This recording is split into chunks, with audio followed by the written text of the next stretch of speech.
Hello friends, नुकताच उन्हाळा सुरू झाला आहे आणि उन्हाळा म्हटलं की जिकडे तिकडे दिसू लागतात त्या हिरव्यागार कैऱ्या।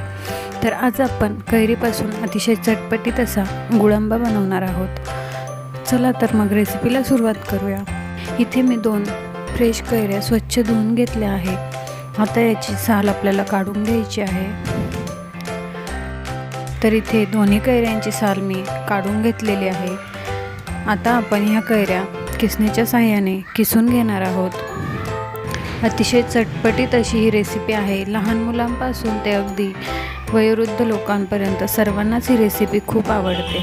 तर इथे आपली कैरी किसून झालेली आहे। चला आता आपण गुळांबा बनवून घेऊया। तर इथे मी एक कढई गरम होत ठेवली होती। त्यामध्ये अगदी अर्धा चमचा साजूक तूप मी घातला आहे। त्यानंतर 1 लवंग व 1 दालचिनीचा तुकडा मी यात घातला आहे। यामुळे आपल्या गुळांब्याला खूप छान असा सुगंध येतो व चवही आपल्या गुळांब्याची खूप छान लागते। त्यानंतर इथे किसलेली कैरी घालून आपल्याला याला 1 मिनिटभर परतून घ्यायचं आहे। 1 मिनिट झाला की लगेच यामध्ये मी 1 वाटी किसलेला गूळ घालून घेतला आहे। तर इथे ज्या मी कैऱ्या यूज केल्या आहे त्या थोड्याशा गोड होत्या, म्हणून मी गूळ थोडा कमीच यूज करत आहे। तुम्ही जर आंबट कैऱ्या घेणार असाल तर जितके कैरी आहे तितका गूळ यूज करा, म्हणजे अतिशय छान असा गुळांबा तयार होईल। तर इथे हा गूळ आपल्याला कैरीमध्ये व्यवस्थित मिक्स करून घ्यायचा आहे।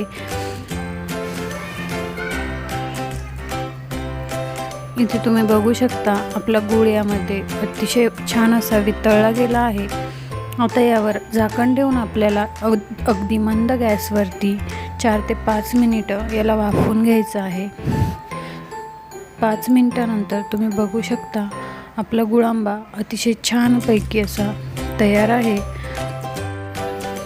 तर अतिशय मस्त आणि चटपटीत असा गुळांबा बनवून आपला इथे तयार आहे।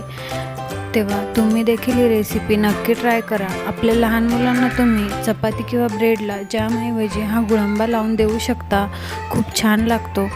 तर तुम्हाला ही रेसिपी कशी वाटली तेही मला कमेंट करून कळवा। तुम्हाला ही रेसिपी आवडली असेल तर व्हिडिओला लाईक आणि चॅनलला सबस्क्राईब करायला अजिबात विसरू नका। धन्यवाद।